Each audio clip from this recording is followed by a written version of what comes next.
kind of start with setting some of the housekeeping rules. The session is being live streamed on SDPI's social media channels, which is basically LinkedIn, YouTube, as well as Twitter. And a lot of the people have joined us online through these platforms, along with Zoom. And the session is being recorded, and the video will be posted online. All of you within the speakers as well as the audience, you feel free to share it within your networks. And as for the online speakers, I'll request them to turn on their cameras if the network allows to do so, especially while they're speaking. And now for the discussion, we actually have a dedicated time slot for the question and answer session. So if anyone from participants who are joining us either through the Zoom or any of the social media platforms, feel free to mention your questions either in the Q&A or the chat box, or those who are joining us through LinkedIn or YouTube can also post their comments under the comments section, and we'll kind of pick your questions from there. And those who've joined us on Zoom, you can also kind of put your questions by clicking on the raised hand tab if you want to speak something, and we can allow you to join us through that as well. So now moving towards, we're very pleased to have with us a number of distinguished experts. Some of us have joined, and I think a couple will be joining us very shortly. There's just some internet connectivity issues across Pakistan, so they're facing some challenges. But we're very pleased to already have been joined by Mr. Irfan Siddiqui. He's a consultant energy at the Ministry of Planning, Development and Special Initiatives. Irfan Saab, thank you so much for joining us.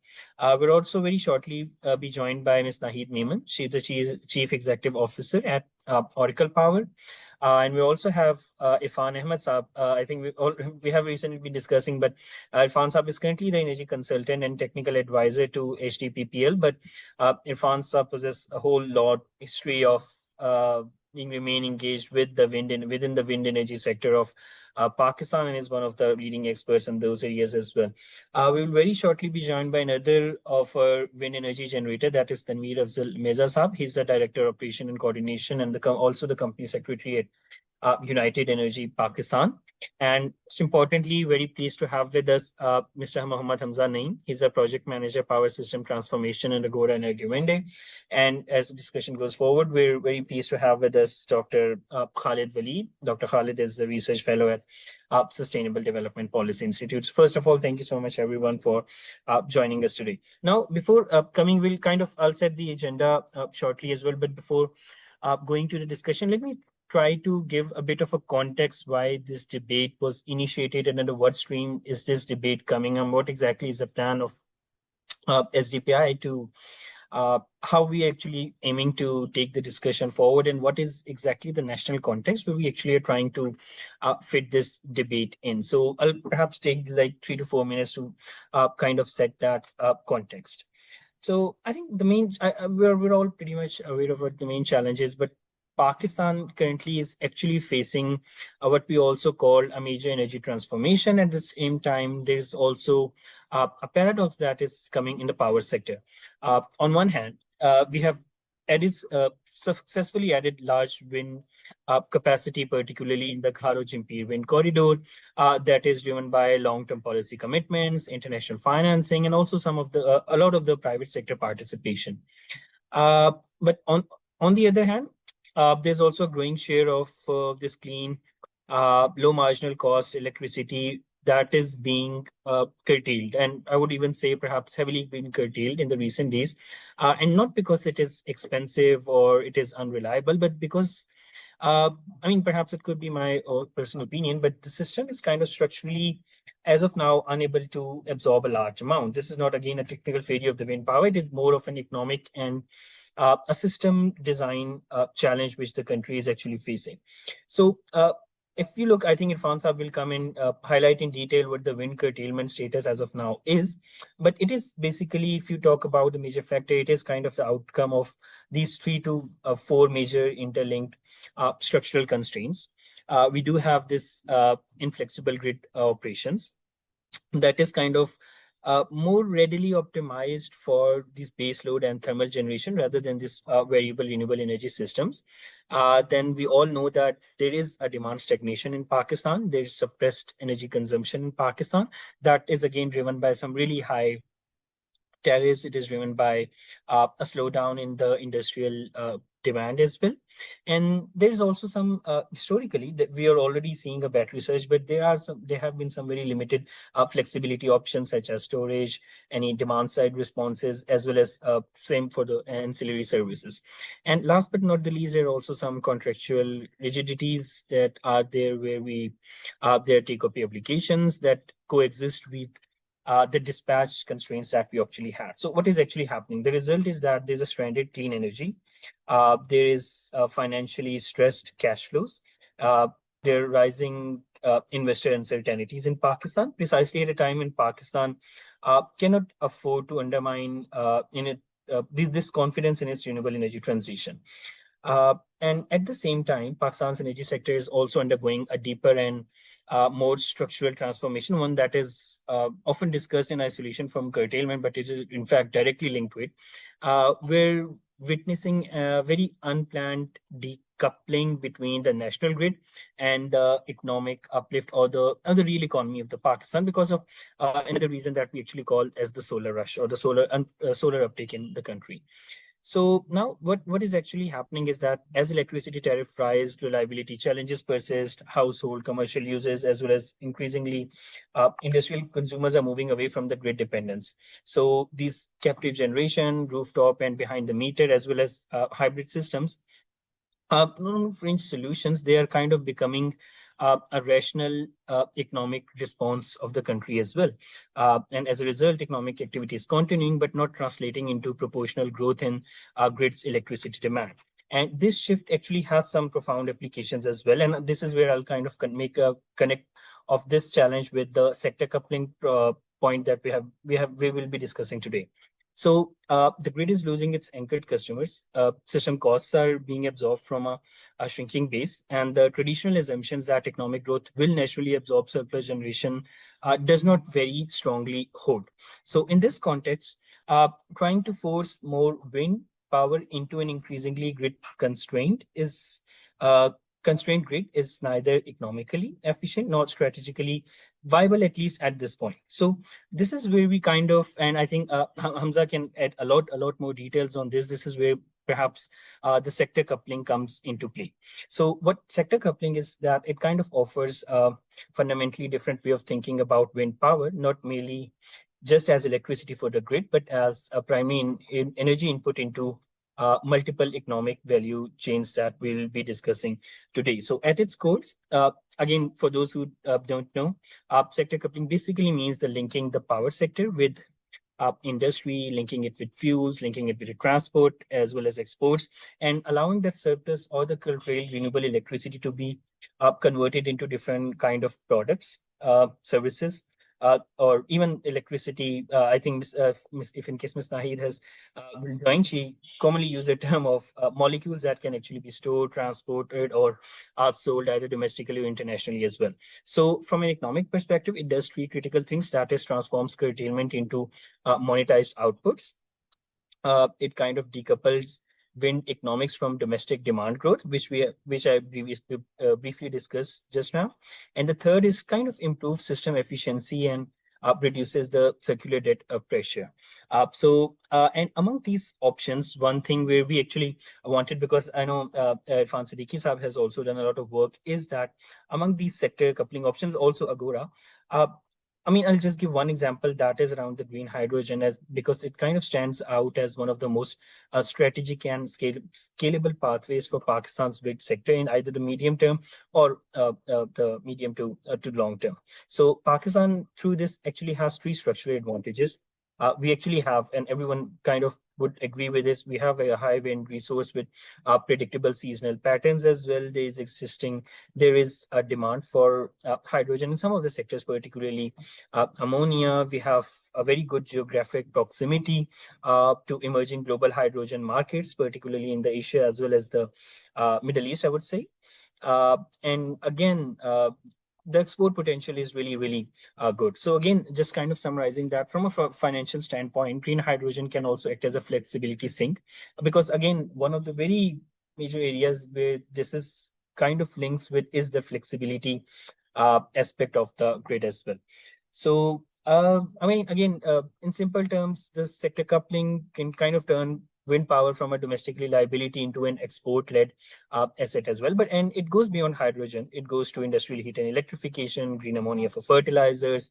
There's electricity mobility as well as railways as well. So now the last point is that the key question before us today that we're going to discuss is not really whether wind curtailment is a problem. We already know that it is. The real question is that can Pakistan kind of redesign its energy system so that wind power is valued not only for the electricity or the electrons, but for the economic activity it can actually enable. So this sector coupling roadmap that we'll be talking about is not just about abandoning the grid, it's about future-proofing the renewable energy investments, restoring the investor confidence, and aligning Pakistan's clean energy transition with the industrial policy, export strategy, and its macroeconomic stability. So, and I'll kind of stop here. I've taken 3 more minutes. So the way it is going to be structured is that we will initially start by a scene setting presentation by Irfan Ahmed Saab, who will be outlining the current status of this curtailment in Pakistan, the extent and drivers of wind curtailment, and where the sector stands today. And he'll also kind of end with the perspectives around the sector coupling as well. Then we will move towards Ms. Nahi, highlighting the key pilot project that we actually have on the green hydrogen, not a pilot project, pilot initiative we have on the green hydrogen in Pakistan that will focus on early lessons from the pilot, its relevance as a sector coupling pathway for wind, and the practical economic and regulatory considerations emerging from its on ground. Not as of now, but from a potential on-ground implementation. Then definitely we have Hamza as well, but very importantly, we'll be taking some interventions, what Irfan Siddiqui Saab actually also has to think about it, along with the interventions coming from Tanveer Mirza Saab, which would be towards the middle of the discussion. So again, with this, we'll be starting officially starting the panel discussion. And once again, thank you so much, Irfan Saab, for joining us. If you allow Irfan Saab kind of start your presentation, and do let me know if should I kind of share the presentation from my end, or are you comfortable sharing it from yours? Yeah, thank you, Abed. Please share it from your side. Right, perfect. Yeah. Okay. You can start. I think it should be visible to all. Yeah. Thank you so much. I think Obaid has already introduced the topic wind curtailment in Pakistan and the way forward through sector coupling. I will go to the second slide. Please change the slide. Yes, this is introduction and background to wind curtailment. In the year 21-22, we were officially informed by NGC, the wind power projects were officially informed that because of the commissioning of K2 and K3, the 2 nuclear power plants of 1100 megawatts each, the wind sector could face curtailment up to 40% because there is congestion on the transmission system. That means grid constraints. So actually, the grid is not designed for these 36 projects which have been integrated into the network. So it needs some improvements as well. But I would like to let you know that in 21-22, the wind curtailment was above 40%. In 22-23, it was 35%. And last year, I'm talking about fiscal year from June to June, it was 25%. There is some improvement, but the future seems to be bleak. Now, the grid, what is curtailment? So wind curtailment is a deliberate reduction of power generated by wind power plants through a dispatch instruction by system operator, either partially or entirely, despite the capability of WPPs to produce more electricity. The reasons are major reasons, also officially informed by NTDC or NGC to the Ministry of Power, that there are grid constraints on the network and there is a suppressed demand, no or less load. This letter was written on 17th August 2023. Since then, there's nothing has been done to improve the network, to reduce the grid constraints, and the load is diminishing day by day because the industry is dying out. So the condition is there. Now, wind projects are being compensated through NPMV, non-project missed volume. I think the upfront tariff, 16 wind projects, they are incurring a revenue loss. But anyway, a curtailment is a national loss.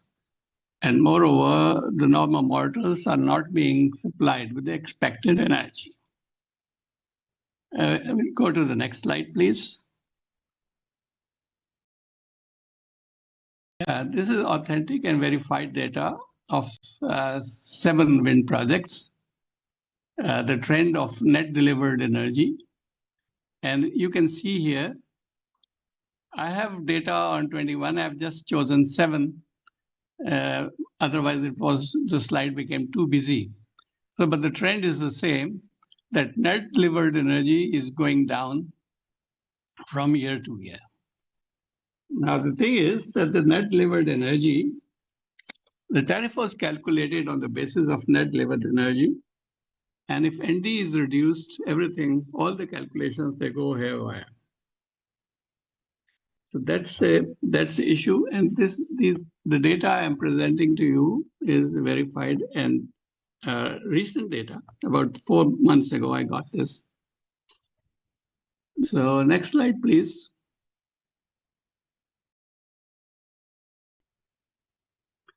Now, there is something which is not known to everybody here, and nobody is also looking at this problem right now.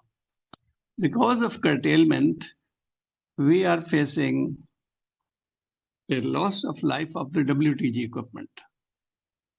Now, according to the EPAs,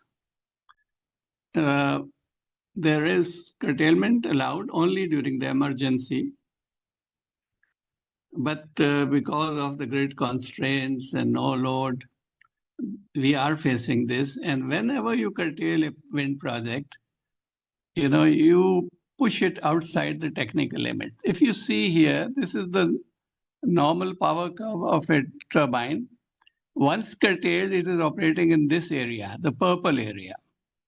So this results in blade degradation, stress on pitch motors and pitch batteries, an increase in the temperature of the generators, causing equipment loss of life. This is being faced by almost every wind project. We have lost pitch batteries, the motors have got damaged, and blade degradation. We have done studies, and that shows great blade degradation. So we are worried if the curtailment continues like this, we may not be able to, complete the term of the project.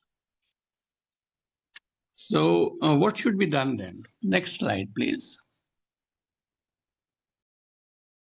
There are, methods of reducing curtailment or at least utilizing that national loss in some other economic activity. But sector coupling at the moment, I think, may not be possible for the existing wind projects because of, rigid EPAs. Neither the WPPs nor the government agencies are ready to talk about this sector coupling for the existing WPPs. But this can very well used in the coming projects, like the one I think Ms. Nahid Memon would like to talk, 1300 megawatt wind solar hybrid with green hydrogen generation. But the existing wind projects, if we want to help those, then the first thing we need to do is to improve the network to facilitate more wind integration. Then WPPs should see that they can provide external support, that is in voltage regulation and frequency support. to the network through external equipment like supercapacitors, battery storage, etc. And we can also help the wind by increasing conventional infeed into the network. Regarding the sector coupling, the key applications are there, and these are all possible in Pakistan, locally also, for the future wind projects. SIFC figures say that we have got 350 gigawatt of wind potential. We have utilized less than 2 gigawatts. So ये कुफरान नेमत है. We should, go for this sector coupling for all the future projects and, utilize this potential as much as possible. So for that, we need some, policy enablers, etc. But we can perhaps later on, when everybody's spoken, perhaps during the question and answer session, we can talk about this. Next slide, please. Now, I have worked something here using AI, of course. And since, we can stabilize the network by using excess nuclear energy, we know that K2 and K3 are not running up to the full load. About 600 megawatts are there to be utilized. And if they can be fed into the network can be stabilized and integrate more wind. So the implementing strategy is also there. This has been worked out. And I would like to add that we have done a pilot project also. Actually, PAEC has done a pilot project integrating 5 megawatt solar with K2. So this is all possible. And these nuclear energy projects together with wind are working successfully in France, Canada, UAE, and UK. So this is also a kind of sector coupling which can be used in Pakistan. And if we want later on, we can add electrolyzers to the projects and generate green hydrogen as well. So with this input, I thank you for a patient listening. And if there are some questions, please go ahead. Sure. Thank you. Thank you so much, Irfan Saab, for highlighting the extent or magnitude of the curtailment and then your proposed solution. We do have questions and I'll come to it a bit later. But firstly, kind of coming into learning some of the models. And after this, I'll come to Tanveer Mirza Saab, as he also kind of represents one of the private sector. But first, let me come to a bit of discussion around what kind of different models or what kind of different experiences we have. And let me come to Hamza from Agora. Hamza is currently working as a project manager, power system transformation in Agora Wind. So Hamza, I mean, Agora has done a lot of work around the sector coupling. They have worked a lot around the green hydrogen production through the wind curtailment. I have personally seen a lot of different models. So, but based on your working and the international experiences with any high share of wind and solar, which sector coupling approaches, and you've also seen the magnitude of the, wind curtailment that Irfan Saab recently talked about, and you're already pretty much aware with the curtailment issues in Pakistan. Hamza has previously worked with PPIB as well. So, which sector coupling approaches do you think, such as power to heat, power to gas, or even electrification, have been most effective in reducing renewable curtailment, and how could these approaches be adapted to the case of Pakistan's power industrial landscape? And that is, again, Hamza's response is something I'll also kind of request Tanveer Mirza Saab to later respond to, because, Agora has done a lot of these work. And so, Hamza, if you could kind of draw on some of these global practices, what institutional, also if you can later touch them with some of the institutional regulatory, and perhaps we can come to that later. So first thing first. Yeah, over to you, Hamza. Thanks a lot, Robert. But starting before that, when people hear the curtailment word, they often think like it's a wasted energy. But in most of like most high renewable fat systems, curtailment is sort of a signal which tells us about like where the system is inflexible and where that grid bottleneck or operational or security constraint is there, or there are the weak incentives for the demand to move to the ores when the electricity is abundant. But in Pakistan's case, it's something not the strategic curtailment. It is about like non-project missed volumes, which is an official proxy and defined as like the energy that could be have been created but is not evacuated by the system operator due to the grid enforcement under operational issues.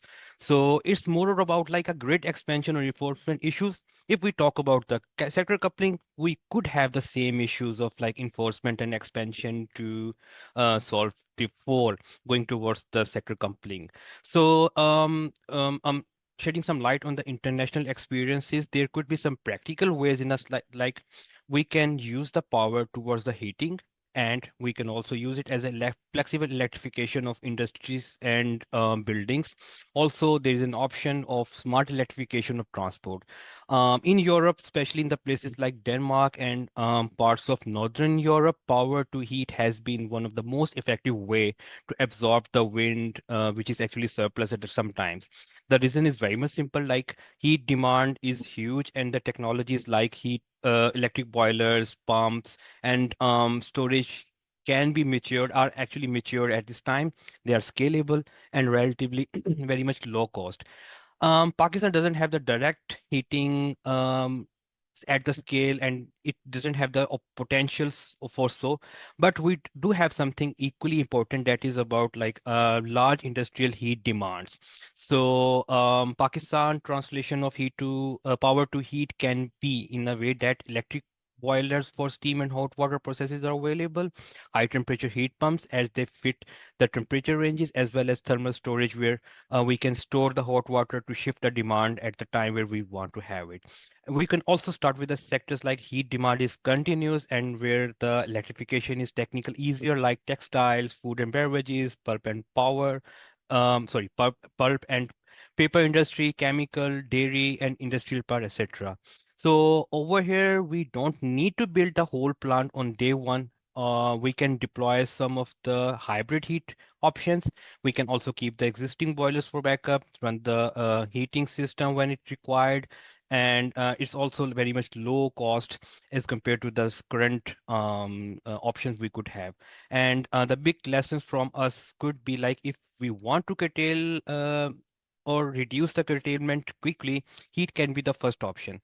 I would like rank the hydrogen option as the second one, because hydrogen is more of sort like you should have the anchor demand.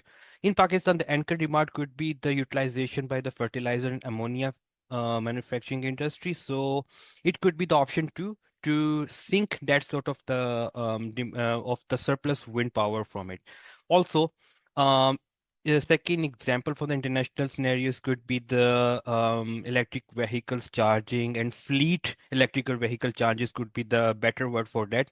But we should consider transforming our system with time of use tariffs and dynamic tariffs for it. We should also include demand response contracts and agriculture models that should bundle the loads and the controllable devices with demand on the one side, the supply on the other, to fit within a model where it balances each other. So I guess I should stop it over here, and afterwards we can go towards like what can be the enablers and Great. etc. Sure. Thanks. I'll definitely you on this one, Hamza.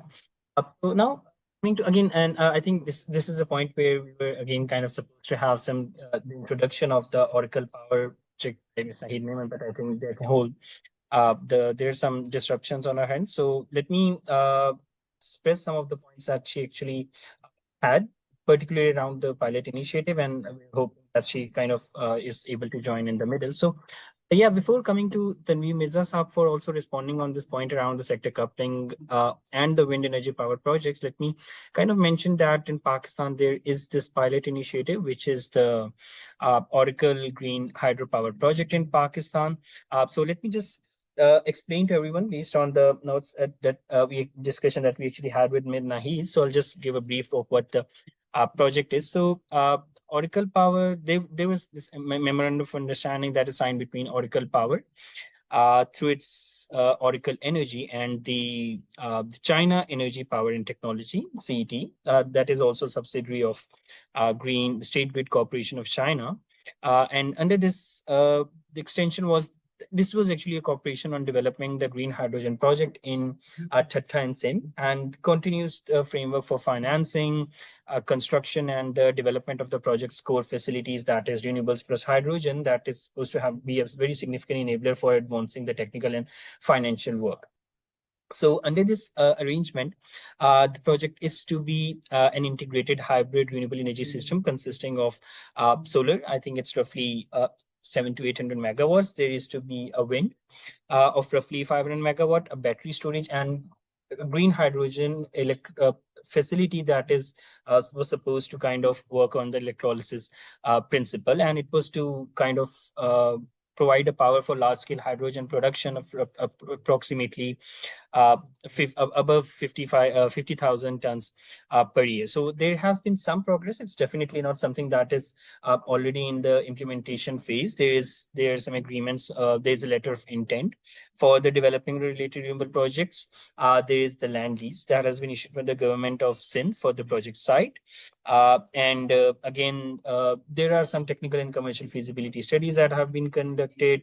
There have been some grid environmental approvals that have been done. But again, this is something that is still yet to come.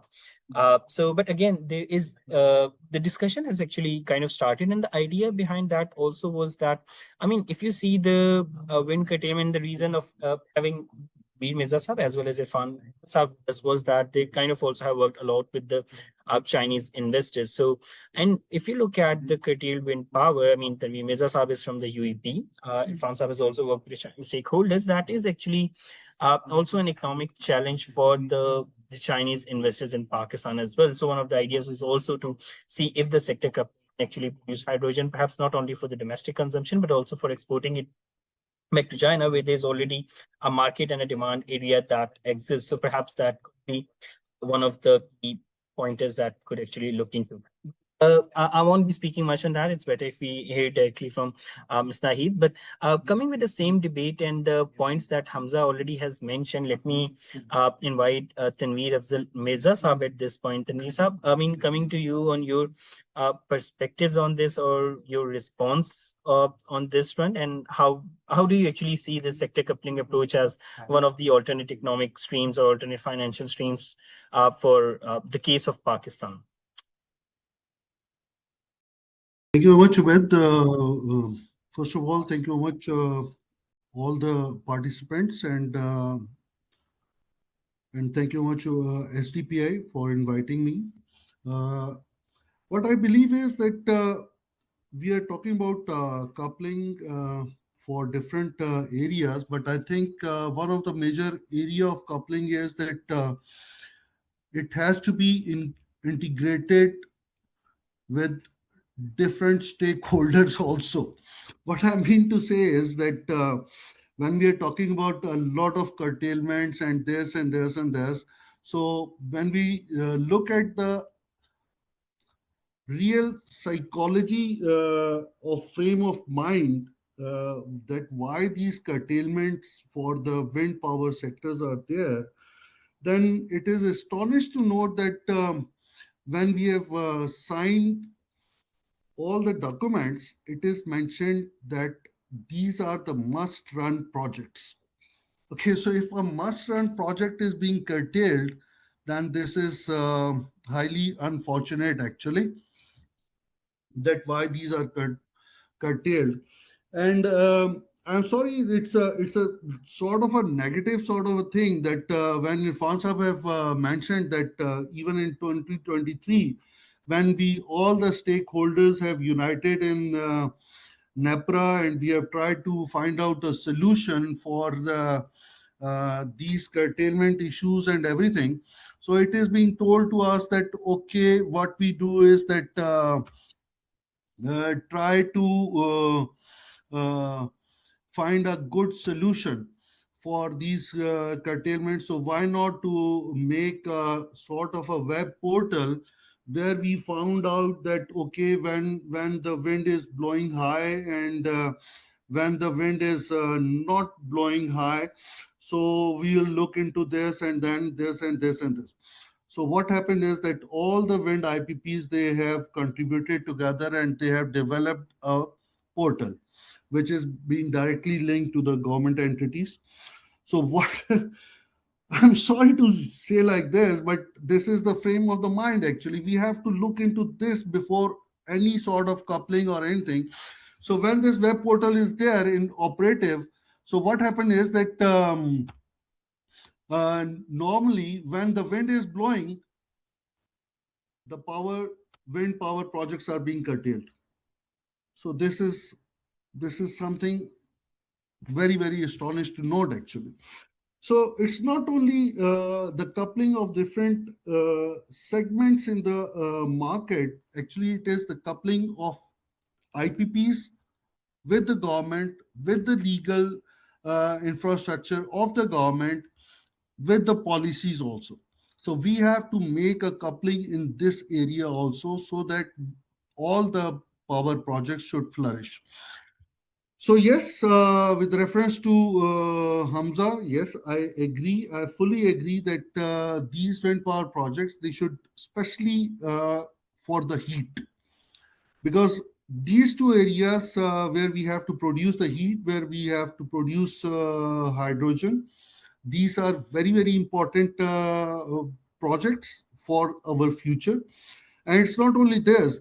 What I think is, in my opinion, we have a very good coastal line in Garo, which is even in the wind corridor. So there are very different countries in the world who are making green hydrogen through seawater. So why not we can do it? And even if we have the wind corridor, so we can use the wind power projects for green hydrogen as well. So at this moment, well, I don't want to take much of the time. So I think let's open the debate to the forum, and let me continue on those points again. Sure. Right? Thank you so much. Thank you so much, Tanveer Saab. And there are a couple of questions. Thank you. I think from Kashif Shahzad Saab, there are a couple of questions that are LinkedIn. We'll come to them later. But firstly, let me come to Irfan Siddiqui Saab from the Planning Ministry. First of all, again, thank you so much, Irfan Saab, for joining us. And I think just, I mean, you have listened to the perspective of the private sector. You've also listened to the private perspective coming in from the international expert, that is Hamza. So if I have to frame the question in a way that looking at this debate, how Pakistan's economic revival plan see the importance of sector coupling in general, and particularly in relation to the hydrogen economy uh, debate that we actually have been doing. And also, if you have any particular points, Irfan Siddiqui Saab, that you want to kind of respond to or mention against the points that have been raised by speakers before you. Yeah. Thank you. Thank you very much for inviting and giving the opportunity. So I'm also very recent with the government sector, so I came from a private sector also. So again, I think this is a very important debate because Pakistan economic revival plan is based on exports. So we want to have export-built economy, which is 1 trillion and 3 trillion, And so obviously, in order to have export-based economy, you need to have energy at a cost where we can compete with our regional players, which unfortunately today we don't. If we are at 17 cents, Bangladesh should be at 9 cents, right? So we cannot be competitive without looking at the energy side of the business. Unfortunately, the kind of contracts we have in place, IPPs and the other thing which is causing this curtailment and shutdown, this is not only in the wind sector, even the national domestic gas has to be shut down to accommodate for the LNG contracts and LNG run power plants. So at one end, we are running the plants which are costing money, which are emitting the environmental issues, which is a very big problem also. And on the other hand, we are sort of curtailing or shutting down the free energy and all that. So I think that's the big challenge which we need to look in.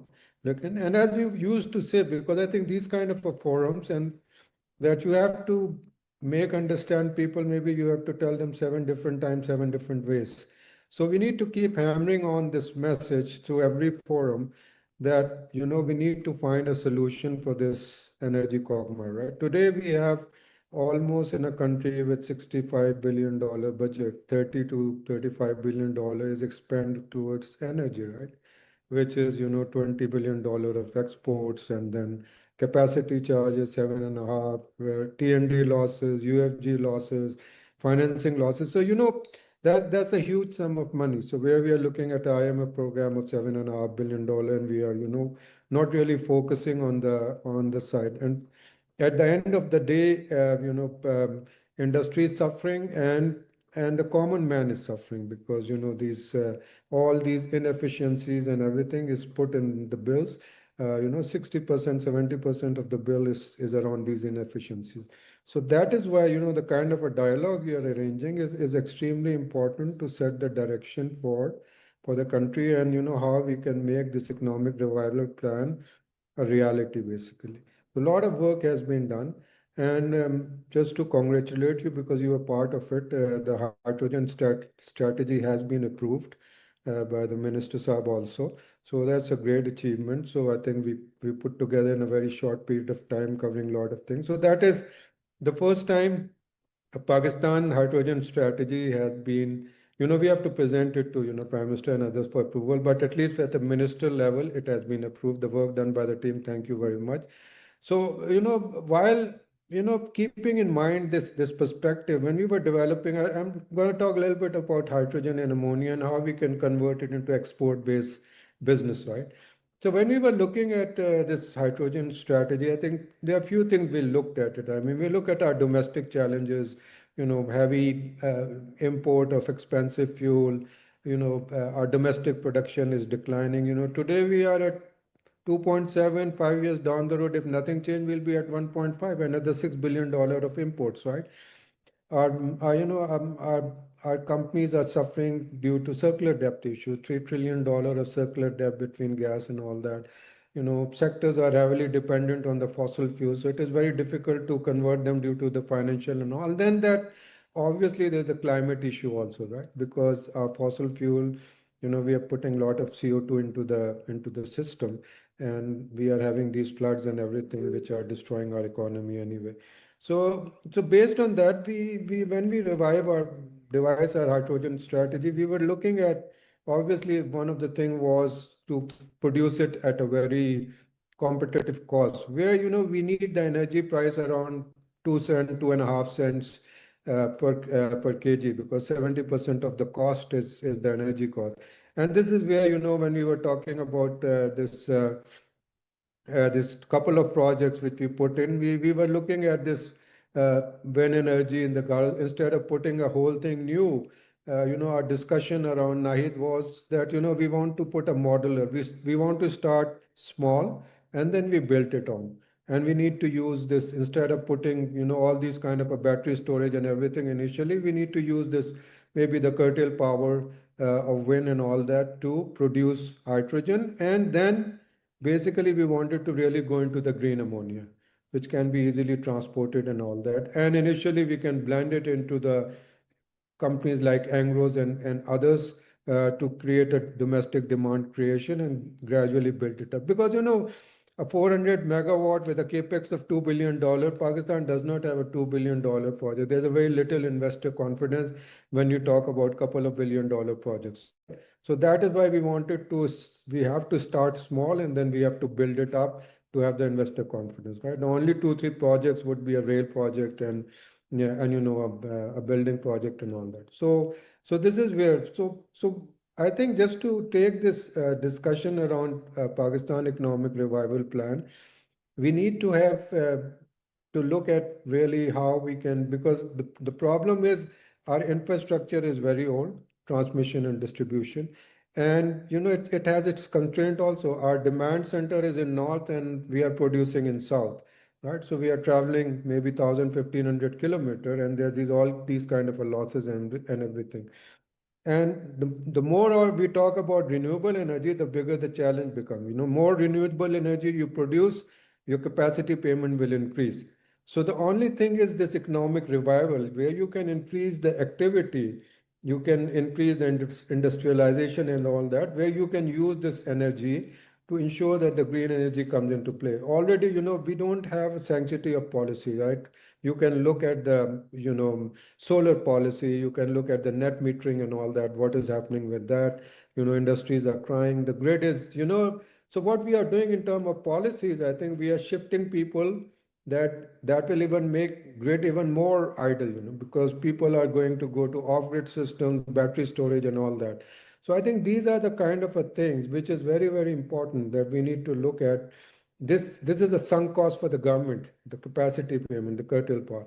Why don't you provide it at a cost so people can generate a business out of it and make a revenue, right? It's a win-win situation. Today, if somebody is sitting idle, a wind power company in Jumpy Wind Corridor, I can give him 0.1 cent or 1.5 cent for him. For him, this is the bottom line. This is just a profit, right? And then convert it into energy. So I think this is the kind of a dialogue at the end of the day we need to come up from this discussion where we can really it's not just an academic exercise, how we can turn it into dollar and cents, and how we can ensure that the economic revival plan or the targets we have set in front of us can benefit from the discussion we have.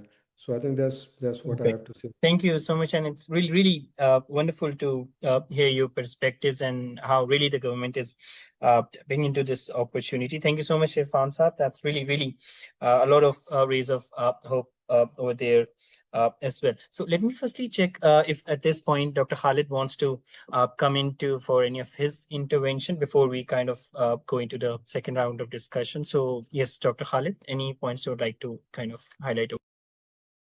Yeah, Obed, thank you so much. Insightful discussion. Really enjoying the discussion. Yeah, please go ahead. Sure. Perfect. Thank you so much. So yeah, I think the second round, I think we do have some discussion. Also, we actually have some of the points, some of the next round questions with us as well. But firstly, let me ask the one point, Irfan Saab, two of the people have kind of raised this question, and I think I'll kind of throw it towards you, Irfan Ahmed Saab, because I think they were kind of related to your presentation. Came at the very start that you kind of mentioned that under the EPAs, was your perspective and it is, I'll kind of quote the same statement as mentioned in the comments that uh, uh, when you talked about the EPS, is it that the existing contracts and of the WPPs, they cannot actually go for the green hydrogen production as an alternate economic case, or are we talking about more in the sense that it as of now is not financially viable for the projects to kind of go on that route? And the second question, which I'll personally kind of throw towards you, is based on the really, really relevant point which Irfan Siddiqui Saab has also kind of mentioned, and the economic transformation he kind of talked about. If you have any responses, because that's again a really, really hopeful aspects coming in from the governments. And so if you have any response on that as well. Thank you. So you can hear me, no? So these EPAs are for 20 years terms. The electricity to be generated by the WPPs is already sold to NTDC, CPPAG. So that's why WPPs are not very much interested. You see, if they are curtailed, they get NPMP, although they have a revenue loss, and then they are not looking at the loss of the WPP equipment at the moment, which cannot be insured also. So they're not that much worried. And somehow some of the investors have lost heart. They have diversified. They're now investing into other things. So talking with WPPs and GOP agencies on this issue has been quite difficult for us. GOP agencies are not ready to take any initiative to do this sector coupling. And the best thing what I think is that we improve the network.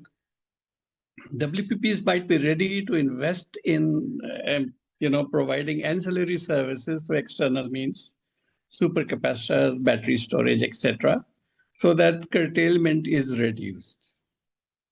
So that is one thing. Second question, what was the second question?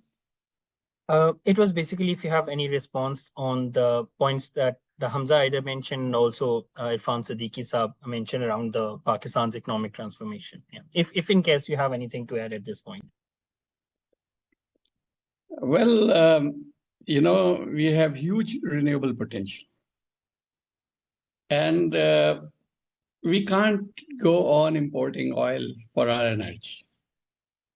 It's getting very expensive. But close to $20 billion we are spending. The sector coupling, for example, we could use renewable energy to charge our electrical vehicles, as being done in Europe as well. We are importing $7 to $8 billion of petroleum products for our transport industry. And if you see the efficiency of our transport systems, it's very low. That means $6 to $7 billion are just being used to increase the entropy of the world. It's being, we are creating pollution out of it. So we should go for electrical vehicles. We should use our renewable energy to charge those vehicles, and that is possible. You can set up a small solar plant at home as well to charge your electrical vehicles. You can using smart meters, you can use the existing low voltage network also to do that. Rooftop solar, the best use could be that. Sure. And you have electrical vehicles which are environment friendly, and that's what we require. Thank you so much, Irfan Saab. I think Tanveer, you also kind of raised your hand, so if you want to kind of respond to any point, but at the same time, let me also take this opportunity to throw another question towards you, and that with the current energy pricing structure and the underutilization that we have talked about, how can, in your perspective, you talked about the coupling, not the sector coupling, but the coupling of the stakeholders, which we fully understand and agree on. But if you have any also response around the sector coupling and how it can kind of help integrate hard-to-beat industries with renewable power generation, and what market or policy shifts do you think could be necessary to encourage these sectors to adopt renewable energy solutions? So yeah, Tanveer, over to you. Yeah, thank you very much, Ubed, and thank you very much for getting my point of view. Actually, on a lighter note, I have said, but I think this is the basic coupling which is being required in Pakistan. Because otherwise, if we are not doing this, because what we have discussed, what Irfan Siddiqui has said, we have problems in the policy. We don't have a consistent policies. When we don't have the consistent policies, then there are issues on the long term, right? If we are not planning the things right, we have the issues. So these constraints which are not being addressed either on the government entities, if there is no partnership between private and public sector, then the things will arise on a later stage, which will be difficult to manage, as what we are discussing now, to how we have to consume the wind energy power, which is still having a lot of potential in Pakistan. Because Pakistan is blessed with one of the biggest wind corridor on such a small level, 180 kilometers of length, and can produce around 50,000 megawatt of wind energy. But how much we are producing at the moment? I think hardly 5,000-6,000 megawatt maximum, or less than that. So this is what it is. But the other thing is, what I believe is that, the government has to do a pilot project, because we have discussed a lot many times on different forums that we have planned for special economic zones, right, in which we wanted to induct various industries. So why not to have a pilot project of some limited industries which are only just export oriented industries, and we should provide a power to them through wind or solar. Okay, and then we can look into these outputs on a pilot scale, that if we are able to provide captive power through renewables to these industries and they are able to export, might be it would be a good option for Pakistan as a pilot project. Then on a broader scale, if we look into this renewable energy and especially the wind, then there are areas, as you have just mentioned, hydrogen definitely is the upcoming new fuel in the world. So we already have some initiatives.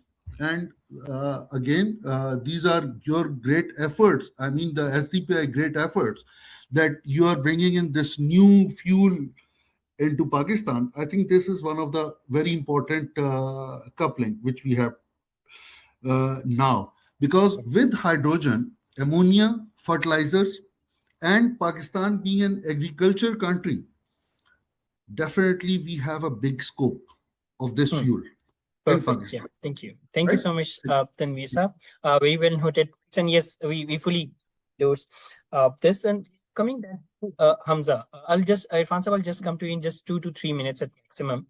But Hamza, again, coming back to you, I also want to get a little back on the towards the technical side as well.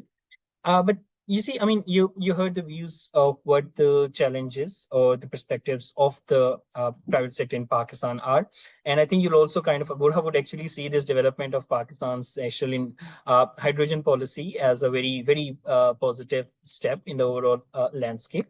So you've also kind of heard that. Now, coming to you, I mean, you must have dealt with the similar conditions, or you must have actually dealt with these similar cases in developing countries where it is definitely comparatively more difficult to get any of these new technologies up, or new initiatives such as the production of green hydrogen or sector coupling. That is comparatively much more difficult in developing countries that already has these limited fiscal space, that already has this fiscal deficit, that is already challenging. But based on, again, your working and your perspectives, what regulatory or perhaps even institutional reforms or any market designs that you actually think are critical to align the grid operations we have been talking about, the tariff structures that I think both Irfan Saab as well as Tanveer Mirza Saab has pointed out, and also the industrial energy demand with sector coupling. And if you think what Pakistan should prioritize first to ensure affordability and energy security if this transition is to happen. Thanks again, Beth. I want to reflect Ifran Siddiqui Saab's opinion on like our economic revival is very much more dependent on how to increase the demand and how to get it cheaper. So, taking that incentive, I want to like reflect on three layers, which is very much important and should be aligned with each other. Number one should be the grid operation and services. Second one, the tariff and incentive that should be rewarding the flexibility, and then third one should be the market and institutional rules that let the demand participate. Um, yeah, and let's have a brief overview of each of this layer. With the grid operations, the sector coupling is very much dependent on how you plan and design your grid. If you have flexible grid or a grid with which rewards or which like operates with the flexibility, that is more important than a like demand aggregators and somewhat like that, and that is a cheap and we can say like a low hanging fruit which could be used. And but for that, with the high renewable in the grid, we should be better with the forecasting, with the dispatch tools, with the visibility of all of this, like what's happening at what side, and who is participating and all. At the technical side of the grid, it is very much important to reinforce and expand where it requires. Like for the reinforcement, I would mean like ancillary services provision, or maybe the assets by the system operator, which have a high ramp rate to control, or we can say like to support the grid when it's required. So it's very much important, like we plan the grid in a way that it should be friendly for flexibility and in a whole should be friendly for the sector coupling. Coming upon the second point, the tariff reform should be shaped in a way that it rewards the flexibility and let the participants or consumers, I mean, let the consumer participate into grid operations.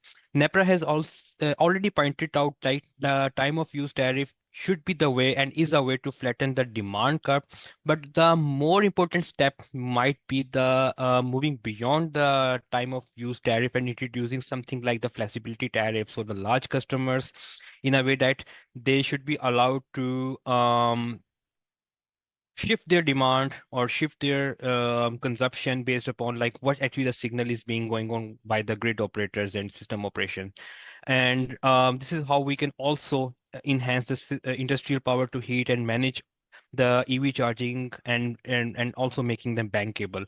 But one threat could be if the network charges and surcharges are structured in a way that every incremental kilowatt hours remain expensive, even with when the system marginal cost is very much low, consumers will avoid electrification and the sector company will stall. So tariff design has to be deliberate, where cheap energy in surplus or clear rules and predictable settlements should be in the design process. It should be prioritized in the design process. And at the market side, it's about the letting the consumers participate within the market.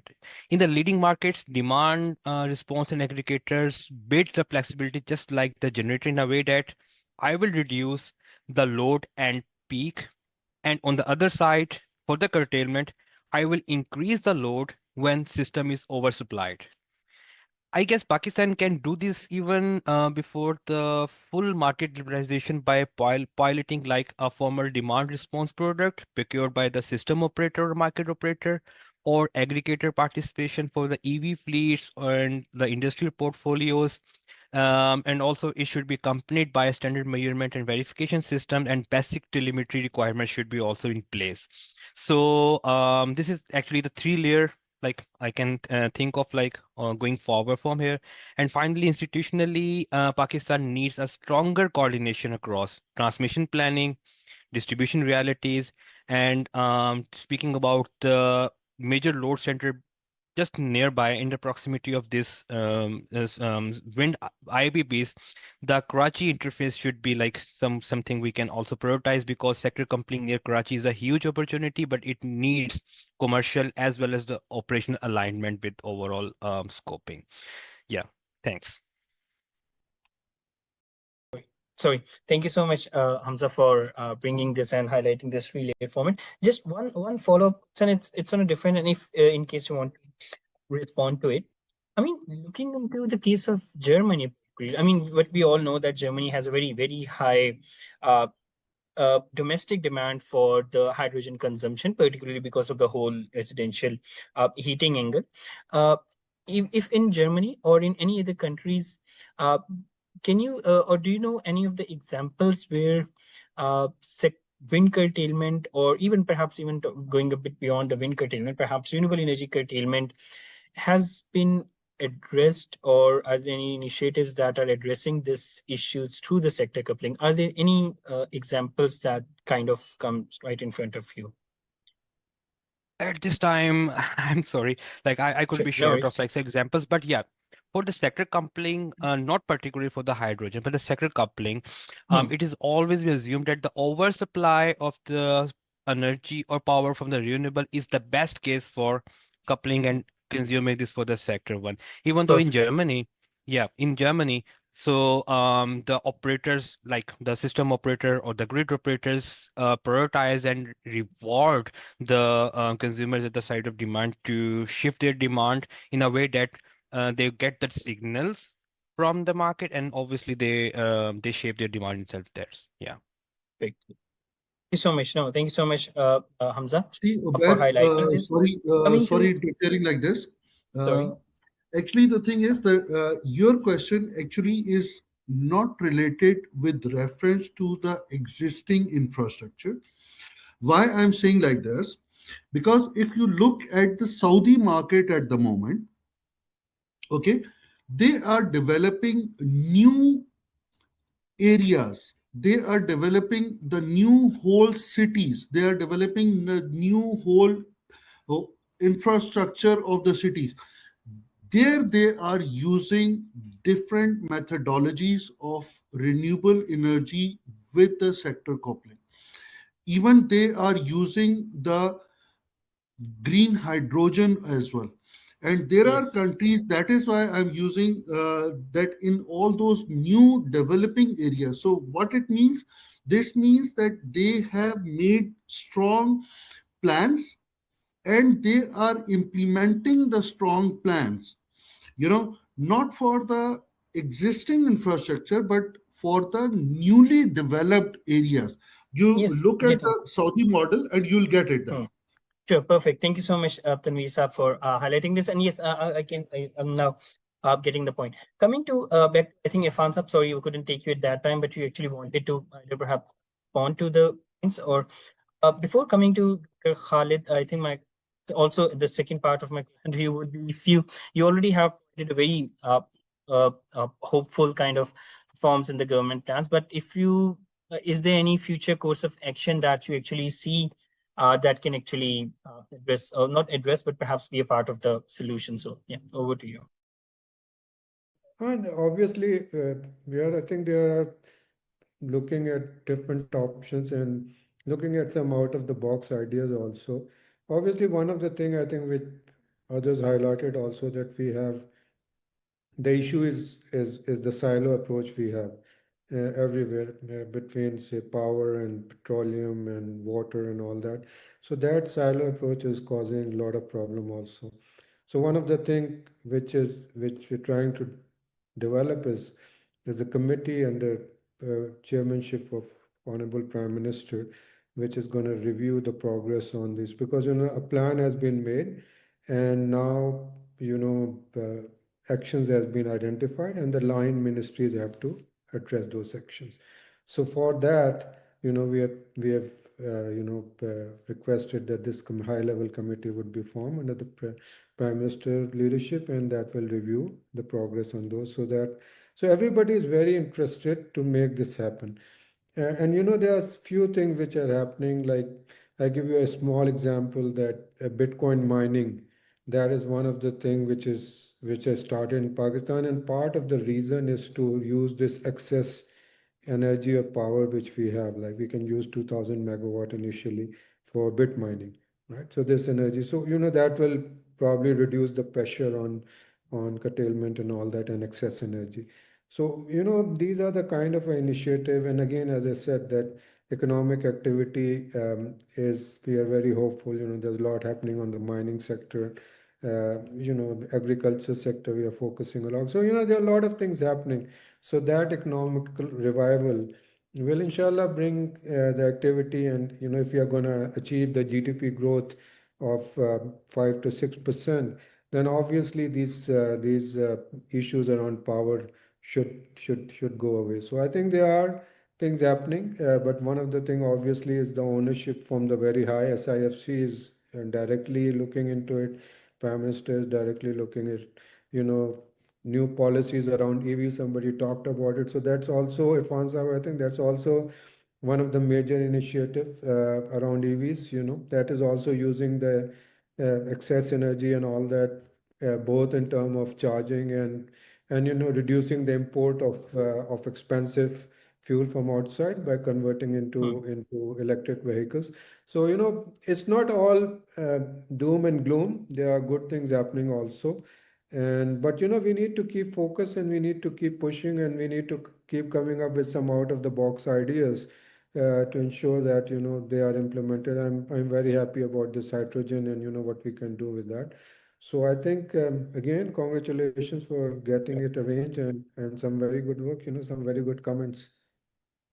Perfect. Thank you so much, Irfan Saab. And before coming to the question, taking the questions, let me come to Dr. Khalid Walid for his interventions and the conclusion and his key takeaways from the discussion that he has. And Dr. Khalid also talks a lot about this economic link with transformation. So, Dr. Khalid, over to you. Well, thank you so much. Thank you so much, everyone, for this insightful discussion. Really needed, very timely, particularly in terms of integrated planning that we direly need. Integrated economic planning, yeah, or you say integrated resource planning. But I'm very glad that Power Division has started this integrated system planning, but we need to take it to one, two step further, maybe resource planning and then economic planning, where sector coupling, it is a very, an important piece of jigsaw puzzle. If we do it right, we can reap the benefits, particularly in terms of wind curtailment and its linkage with green hydrogen. That could open up a good, economic benefits if we use it as an export purposes. We do know that there is a market, particularly in European countries. Germany, they produce it, but still, after the CBAM, the debate would be who is producing more green hydrogen. More green hydrogen means that if it is being produced by 100% renewable energy, that would have more demand in the market after CBAM. That has been implemented in 2026. And we all know that hydrogen is one sector that is right now under CBAM as well. So there is a clear-cut opportunity for that as well. Let me extend sector coupling to one or two folds. Irfan Saab rightly mentioned that there are talks and planning were being done to introduce crypto mining in Pakistan so that we can utilize this surplus electricity that we have. We can also do some sort of, I mean, transformation in a way that we invest our energies or capital in terms of developing a sodium-ion batteries in Pakistan, particularly in a way that we look at as a sector coupling option. We do have salt reserves. Just like hydrogen, you need electrolyzer for NaCl to produce sodium plus chlorine. We can develop that industry, and we know that sodium-ion batteries with technology advancements, we can use it for grid level battery storage that can be installed into the Tata corridor as well, where you can solve the curtailment problem plus green hydrogen. You can think it in a way extending the sector coupling to other options as well, particularly sector coupling for developing different storage options as well. Rightly mentioned by a colleague from Agora as well. But we need to think it in a broader economic perspective. Whether do we have resources, whether do we have manpower, whether do we have human capital. So sector coupling is not just a technological option where you discuss P2X. It is also coupling different other sectors as well, particularly academia with policy, academia with Ministry of Energy Power Division. It is also coupling Ministry of Energy Power Division with Petroleum Division, how it would play out if we are developing hydrogen. That is something that we need to look into, and that is exactly what integrated resource planning or integrated economic planning should look like. So we need to think it in a holistic way where we reap the benefits of sector coupling in a way that creates more demand, that create more employment, and that obviously solve Pakistan's electricity pricing. Another thing that I would like to mention here is particularly in terms of green hydrogen, we need to define a certification regime as well. And I'm really sure that the upcoming hydrogen policy, it will discuss the certification of green hydrogen as well. These aspects are very essential if you want to export the hydrogen as well. So that would be very beneficial. Linking it with innovative technologies, linking it with how to develop innovative mindset, particularly in academia, that is very much required. And then lastly, my last point would be how to integrate China into the equation.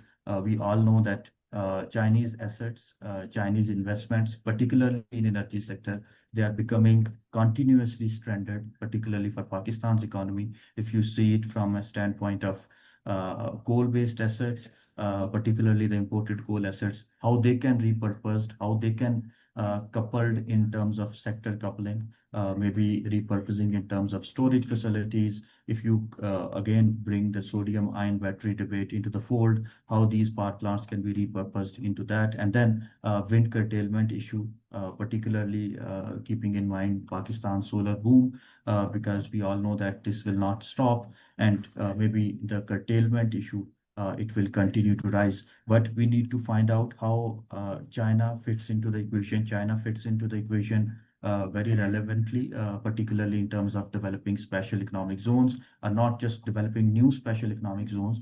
If we utilize or operationalize the Dabeji special economic zone, I think we can solve this wind curtailment option. And if green hydrogen industry is being installed there, or sodium ion battery industry is being installed there, that could be a game changer for Pakistan and Pakistan's power sector.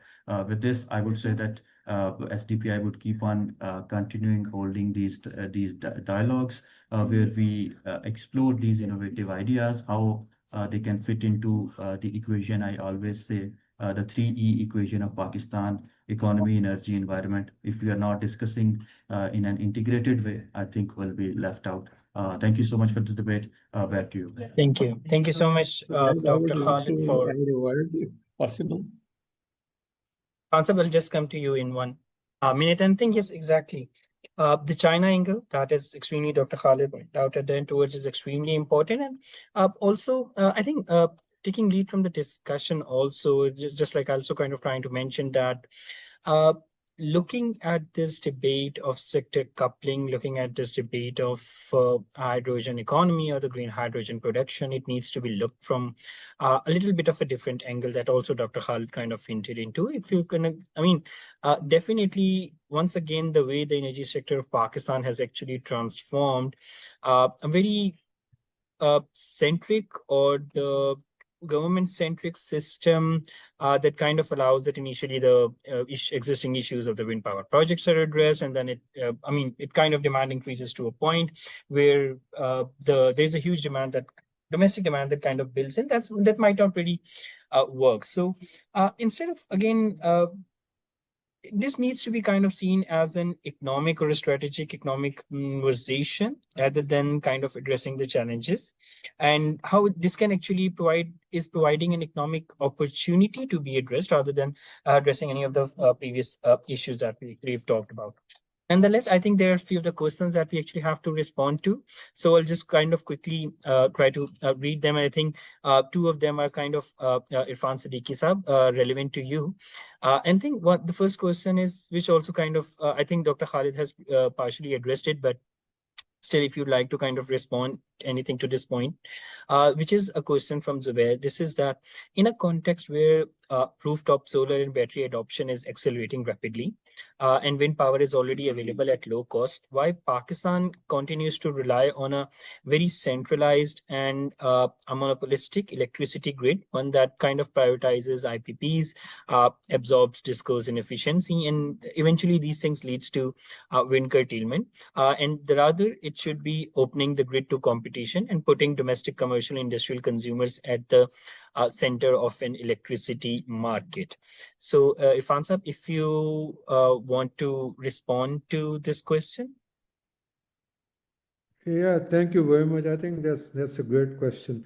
And I think there's a realization that things need to be deregulated and decentralized. I think that realization is coming up, that it's not government job to run discos and the airlines and the steel mills and the railways and all that. Part of the process you have seen around PIA also. So yes, there's a international organization is preparing a bid document for privatization of 5 discos in the first phase and the remaining. So that is one of the thing which is we are going to trying to government is decentralizing this market, so people can go and bid for the energy and all that and buy it, right? So there should be more competition. The same is happening on the suicide, that the two companies are monopolizing it. So that's why 35% of the new discovery sale has been allowed in the private sector. So yes, the discos are being privatized, and I think everybody feels that it cannot continue like that. You cannot keep having losses and everything and inefficiencies and pass it on to the customer and the industry. One thing which I think Khalid mentioned regarding China factor, yes, I mean, when we were building this hydrogen strategy or all the other strategies, we did look at CPAC also basically, and the economic zone around this corridor. So using whether seawater, salt water, and desalination and all that, and also our proximity to Europe. Then Australia and other places is also giving an advantage. So we are definitely looking, because since Donald Trump come, so this green initiative or has died in US. So only China and Europe is focusing on that. So I think there's something positive for us also, that we have this CPAC is restarting and all that. So I think that's part of the thing. So I hope I have answered the question. Yes, perfect. Thank you so much, Irfan Saab. And I think Irfan Ahmed Saab also wanted to add something to Irfan Saab. If you would like to add anything, please go ahead. Yeah, I want to come to the policy side. You see, renewables, including wind, solar, they are distributed energy resources. And by nature, they can be best handled locally and not by the center. Now, according for 18th Amendment, energy is a provincial subject. And renewables, we have energy purchase agreements. We don't have power purchase agreements. But the center is keeping electricity to itself. This should be, a provincial subject also. Because you can't take wind power from Sindh and take it to Punjab, and so many losses, as Siddiqui Saab has also said. The other thing is what Dr. Khalid Walid has also pointed, that we should make things locally. Right? Renewables will only be sustainable if we can make wind turbines. 60% local value addition is possible right now. If we do that, our policies are all import oriented. They should be Pakistan oriented. We should review each and every policy. And as far as green hydrogen is concerned, we have been talking to Germany and China if we can make electrolyzers here in Pakistan. But the thing is that according to Germans and the Chinese, currently this is not viable, producing green hydrogen. We are just talking that, okay, our energy curtailment, we can use it there. But we have worked out some numbers, and this will be viable in the next 3-4 years. I think NICA did a study on green hydrogen 4 or 5 years ago. If SDPI can make it available officially, it is they have kept it to themselves. So this study, I have seen a copy of that, and it's a very good study. So if you can look into that as well. Green hydrogen is. I think I'll just you can continue. I'll just want that Irfan Siddiqui Saab has also kind of mentioned it, and I think the draft of the hydrogen strategy, once it is launched, it also kind of, Irfan Saab, if I'm correct, also kind of covers all the findings that the NICA study already had, right? Yes, we have taken into account the NICA study and the Asian Development Bank study and everything well. And when this study was done, just 1 second, the market price of electrolyzers and everything was 40%, 50% higher than what it is today, and it is keep going down. So that's why the economics which was done at that time, which was uneconomical, has become economical now. So that's one point I want to make. Yeah, sure, thank you. If that could be shared with us, Sure. officially, this should be in the public domain. Okay, Sure. thank you so much. Very good. Very well noted point, Irfan Saab. Thank you so much. So no, I think we're right exactly on the time, and really, really thankful for such valuable interventions. What we're going to do is that there are kind of two steps. One is that we'll take this 4 to 5 days to kind of bring all of these recommendations and suggestions in a 2-pager document form that can actually be later referred to. And then I think we have actually been kind of definitely, just like Dr. Khalid also mentioned, and definitely while there is a need to kind of keep the debate live, and so we'll definitely get back to you with the follow-up discussion that would happen perhaps towards the end February. That would be more around the technical side and the standard point that Dr. Khalid also kind of mentioned, and we'll also have a legal angle around the contracts, Irfan Saab. So we'll do the needful work at our end and get back to you with the follow-up debate. But yeah, just kind of first of all, so much everyone wonderful interventions, Irfan Saab, Dr. Khalid, Irfan Ahmed Saab, Tanveer, and Hamza, for your really useful insights. I think the idea initially was, again, sector coupling can be seen directly as a solution that we kind of start working from tomorrow. But I think Pakistan historically has, I mean, as far as these technological innovations are concerned, it has been remained on the technology lacking side, and perhaps it is a time that we kind of try to scope at least, or just like the Mirza Saab mentioned, kind of try to go for any of these pilots. I mean, that's something that we really need to be looking into. So once again, thank you so much, everyone, for joining. It has been really, really interesting, really technical, and these focused discussion. And I'll get back to you with the proceedings at earliest convenience. So once again, thank you so much to all the speakers. Thank you so much for all the ones who kind of participated and contributed for the organizing of this webinar, including Saira, Sarim, and the administrative and logistics teams of SDPI. So once again, thank you so much, everyone, and we'll keep you updated. Thank you. Have a good day. Thank you, everyone. Thank you, everyone. Hafiz. Thank you, Beth. Thank you, Allah Hafiz.